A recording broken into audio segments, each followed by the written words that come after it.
Hello, everyone. Welcome to the EUG podcast. I'm here with a special guest today, Merab. Merab, thank you for joining me today. Thank you, Hector, for having me here. No, always, man. You can Thank you. speak up a little bit. I know you're very relaxed, laid back kind of guy, but let's talk a little bit about your upbringing in Georgia.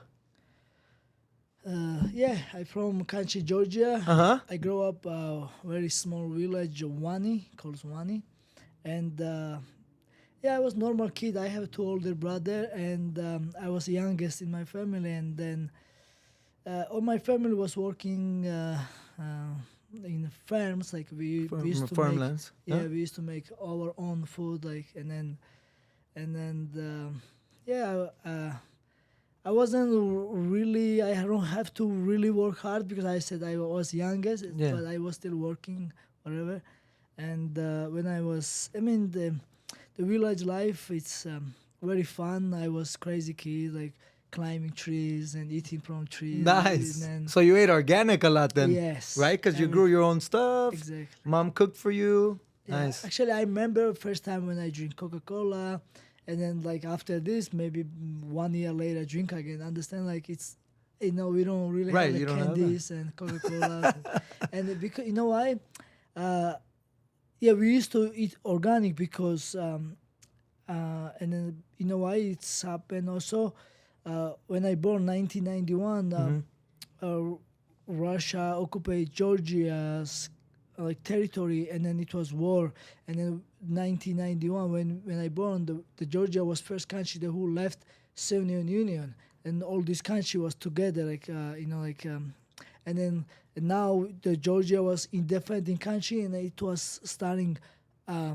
Growing like from the nothing, like, and then like everybody lost their job, Right. everybody moved to village, everybody start farms and everything, Yeah. and it was hard life in no gas, no light. Right. Yeah, So yeah. so in your village, was there like what'd you guys use for to get electricity? Generators or how'd that work? See, like not really generation because there was like the time, yeah, like some people, yeah, but like not everybody, not my family, because you need, the gas was problem. Even if you have money, it's Right. hard to get gas because like I said, it was after war, like it was like we Georgia started growing as a like Right. independent country Yeah, again. independent.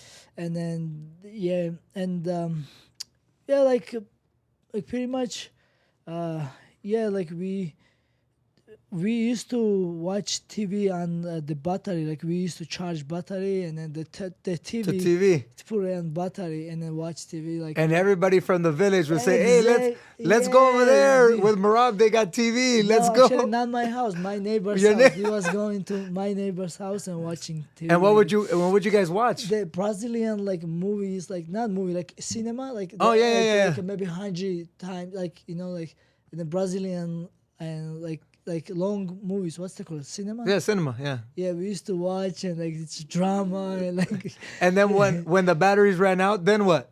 yeah. Sometimes in between the shows. No, we must make sure all village was make sure charged because all village was watching this. And then actually Salvadorian, like, and then like this the cinemas also, like like a big like Latina cinemas. It was very popular at that time in my country. Yeah. Oh wow. Yeah, yes. Nice. Hey, but remember, Hispanics, some ranches, Yeah. they run to the same problem. There's no lights. There's no, water like a shower. You have to get the water. You got to go on the donkey, on the horse. Still? Back then, now yeah, it's better. yeah, yeah. But back then, you Yeah. would go to the ranch, and you would find like a little hole where there was water coming out, right? Yeah. And they would clean the top of it and fill the gallons with the rest of the water. Is that similar to what you guys had No, to do? actually, thank God we have water, and we Georgia we don't really have a water problem because there is so much little river and Right. like this. But otherwise, yeah, we have an electric problem, and like like I said, we was making own food, but like you need stuff, like you need like a food for baby, like Right. you know what I'm saying, you need food for like medicine or like this, it was problem. But thank God, 2003 we have a new government, and that my country like my toys changed totally different. We have a new police, new army, and no corruption. The country is now beautiful. So many tourists, Nice. and it's very safe. You can leave your car open and no criminal, and it's a nice European country now. That's awesome. So yeah, when I was 9, Yeah. I moved to capital city, and then in village I have fun. And we have our own food. Like even I don't have a candy, I still have like a fruit, like from Right. the tree. Trees, find something Yeah. sweet, some Right, sugar. Yeah. So I have fun, but when my family moved to capital city, my brother came. My two older brothers, they came students, and my mother and father come. Of course, the city started work for support them. I was in school, and I have to start new life again. Like make new friends, school, and top life. We was renting apartment. And, Did you get into a lot of fights in school? Actually, yes. But after I fought 2-3 times, and then the lot of guys friends with me. You top guy. Come join our group. And Oh, like, okay. yeah, So you were part of a gang. Yeah, man. But Oh, really? I was every other day. My teacher was calling my father. You gotta come school. You have a Really? bad son. And then but thank God. And when I was like age, I tried before like play soccer. Soccer is very Big, very yeah. very big in my country and like European countries, or even your country. And then I tried play soccer, but it wasn't my. And I tried a couple of sports, but and then once I started training in judo, and I left all street fights, and I know I wasn't bad kid. What anymore. age were you at when you started judo? Like 12. 12 years old. Yeah. Okay. And then from there you got into you just doing judo, or you said, you know what, I'm gonna go check something else out, or somebody called you, hey, come try this. Yeah, like no, I so in my village when I was 6, 7, like I did like we have a traditional wrestling like called Georgian wrestling. It's like you have like kimono, but like no without Cut off. cut off kimono, and it's upper body wrestling, Mm. and then no ground and like no ground, like no underground, no submission, Right. or like no. If you touch ground, it's point, or you getting started from the feet. And I did this one couple of times, and then my neighbor opened like a judo school, and I enjoy like I was training like 1 year I was doing competition, but it closed after like couple months, like maybe 1 year they closed. And then I was missing judo, but I don't have opportunity to go enjoy and then when I go to capital city, takes me time to like go back to like because like even my family was working busy and they don't have time and money Right. and everything. So and I finally start training judo, and like I said, and the once I get into the judo, and I was just happy and tired, and I have a goal, and I wanna judo is Olympic sport, and I want to go Olympic, and I like you dream to come Olympic champion and Right. something like that. And then I was like I said, after that, I mean maybe after 1 year, like when I was 13, after 13 I never fight street, like never Right. fight school. And then before I used to stay outside the street, like just like I don't know what's it called when we used to hanging out outside, Just yeah. shoot the shit. Yeah, like but after I don't enjoy. After school I was going training. I come home, I was tired, maybe watch a little bit TV and relax, and go to school and training again. And I was doing this, and then like I said, 2008, the judo they changed the rule, and however I was wrestling, I was grabbing leg, and I have my favorite takedown.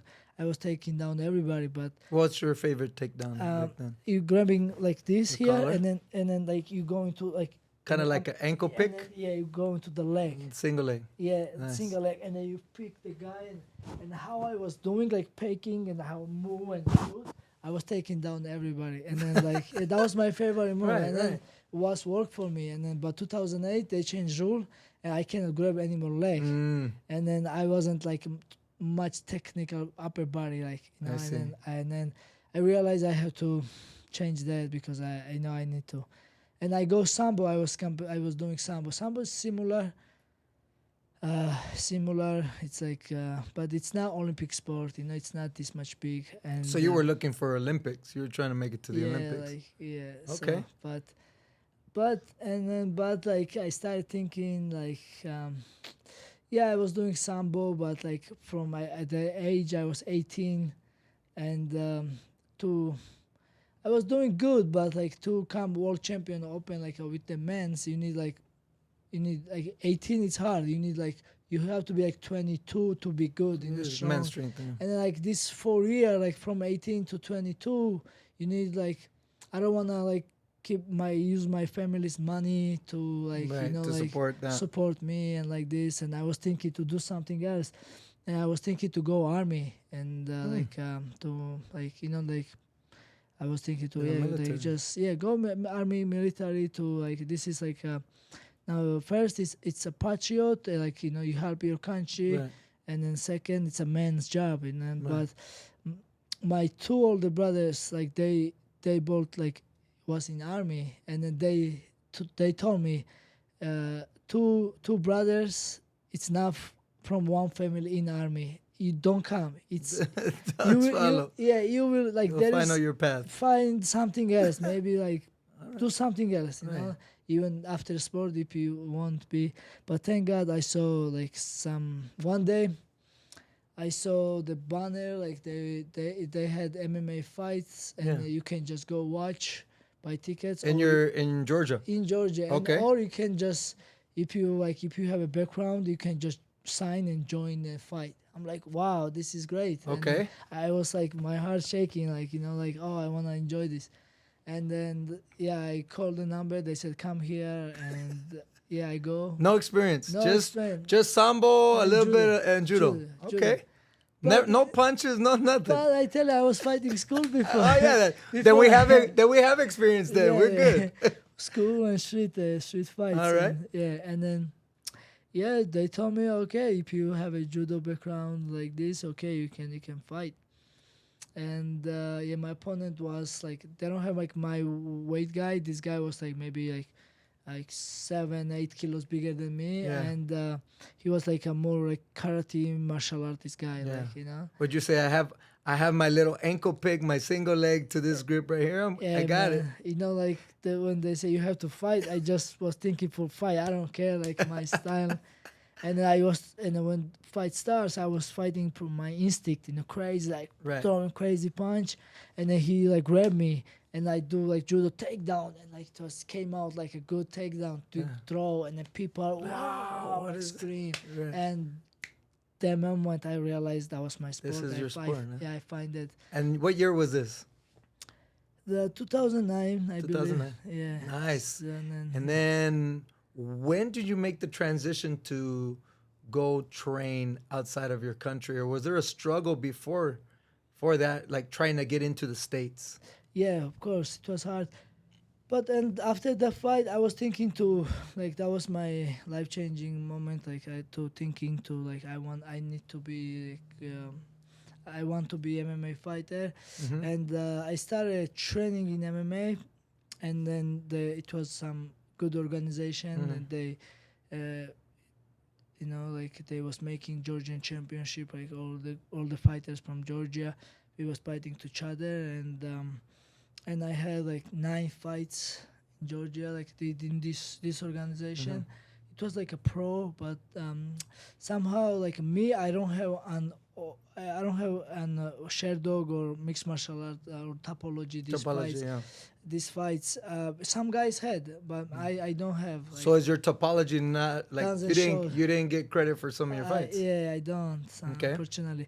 But and then it was one guy from Georgia, and he say the whoever is like a more this okay. So it was so many fighters, like 100 fighters from Georgia was fighting here, but the whoever was like best like in weight class, like they chose us like 3 guys, and they give us like amateur fights in South Carolina. Oh, And, wow. yeah.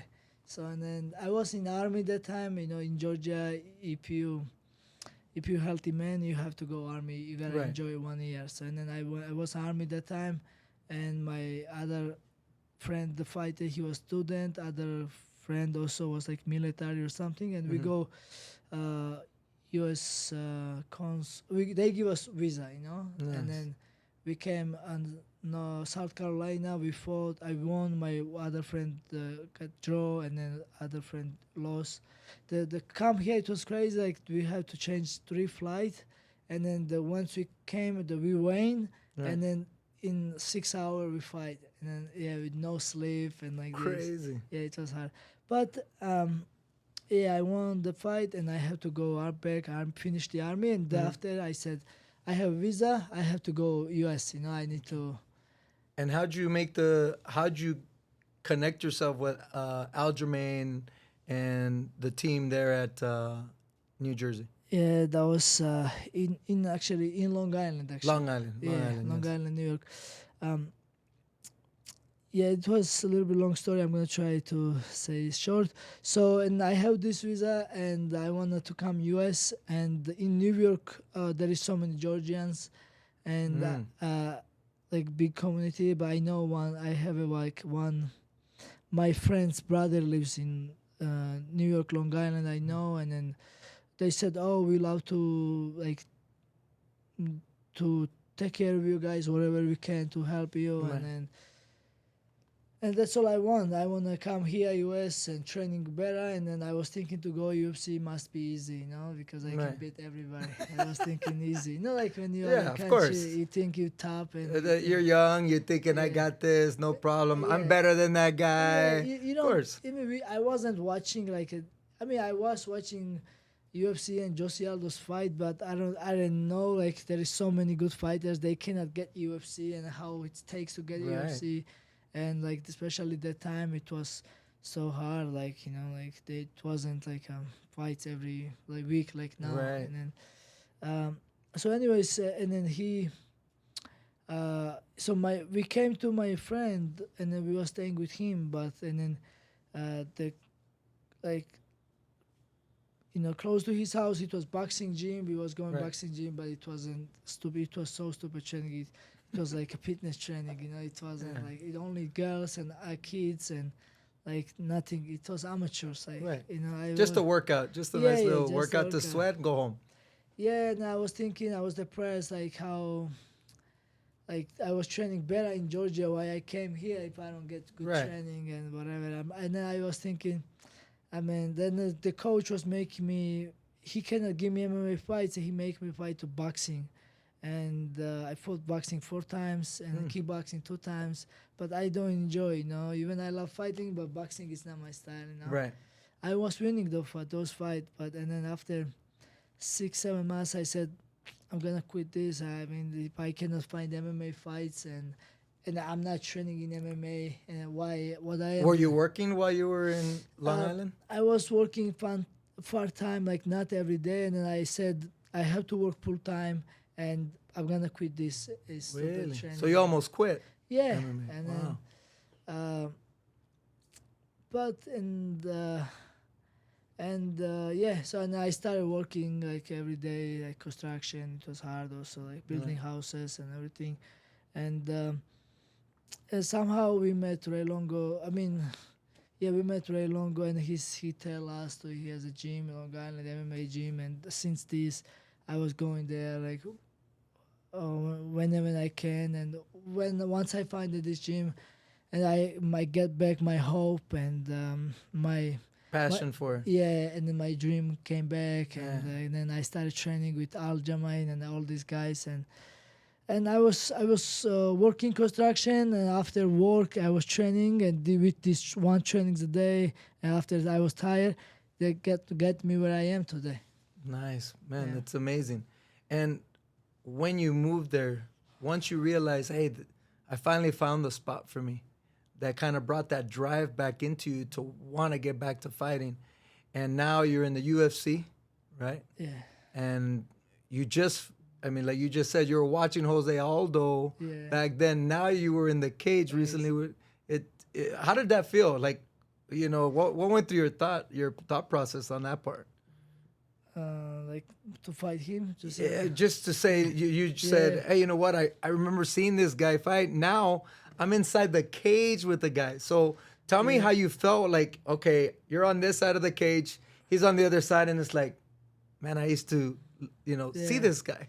How'd Yeah, that feel? yeah. Actually, in the cage, not much. Like when I was surprised when they gave me this fight. Like Oh, okay. yeah, like before, like I was waiting for fights, like 10 months. Like okay, let's say, I fought 10 months ago, like from my last fight. But Right. like I was waiting for like 8 months that they don't give me fight. Yeah. And then like I'm like, who I should fight? Maybe they give me this, and I saw this guy get booked. These guys get booked. I'm like, but I was thinking everybody else, but not Jose Aldo. Right. And then when they give me, I was surprised. I was shocked. Wow, Yeah. they give me Jose Aldo. Wow, like that moment, like first 2 days, I was shocked. Like Right. oh, I'm gonna fight Jose Aldo. But after this, it's like we're professional, and and then Yeah. it's like it's just another fight for me. Yeah, you had a great performance that night, right? Yeah. Again, Yeah. now you're in, I mean, rank 1, 2, right in your division right now. Yeah, number 3. It's crazy. It's and you started from nothing, and that's what people don't realize. This is hard work that you guys put in. And people only see like, oh my God, look at Merab, he's over here. Yeah, but they don't understand what you went through to get to where you're at today. If there was a message you wanted to give to the next generation, so their path would be a little bit easier, what would be the advice you would give them? Uh, I will tell them just don't rush. Like every time I rush, I make a mistake, and it wasn't good for me. Just take your time, and like more old you get, you will be more experienced, and just keep training, keep fight, and just don't rush. You will get everything. Just like don't try to like do everything in one day. Like just take your time, and everything will come. You have to be a right time, right where, and your opportunity will come. And just when if you will be ready and smart and good shape and no hurt, and you're gonna be successful. Yeah, just there is so many things like from my experience. Um, I would say just try to get better every day. Try get better. Don't rush, like I said. Like because you don't want to get hurt. You don't want to like take risky fight. You have to just be smart. And build your brand and do it the Right. right way. No, and I think you're doing an amazing job with that. What is it in the future? What are your plans after fighting? Have you thought about or already started, outside of it and growing your business or other ventures you want to do? Yeah, there is. Now it's so much easy. Like now I came popular, like Yeah. especially in my country, it's so much easy because I have so many connections, and I have so many good friends, and so much easy to like do something good, important in a life and future. And yeah, like before I was thinking to open gym, and of course I'm gonna open gym, but my country for sure. Like Okay. US, I'm not sure because there is so many good gym, and I Right. can go enjoy. And then it's a big responsibility to open gym. It's you have to be there all the time. You don't have time for yourself or your family. You have to give everything. But in Georgia, I have to open good gym and help young generations, and I have to, like, there is, kids, they don't have goals, and they smoke cigarettes, and they start drinking young age, Right. and like, they think it's cool, but I want to show them not that. Like they have to training, and they have to be healthy, and I have to open gym soon as possible, but yeah, my goal is, and my what I would love to uh, set up some business, and and I want to travel the world, training every gym, like do things like this. Awesome, man. You're an inspiration to a lot of Georgians. They look up to you, and you putting a gym in Georgia would be one of the most amazing things for them as well. And giving the next, like you said, the next generation the opportunity to have something that you didn't have at the time, but then you found it, right? Right. So, Merab, man, thank you so much for joining us today. I really appreciate this. This was amazing to get to know your upbringing and the struggles. I really appreciate it. Thank you for coming. Thank you, Hector. I appreciate Of course. it, man. Thank you. Thank you guys for watching. We really appreciate it. Keep evolving in everything that you do.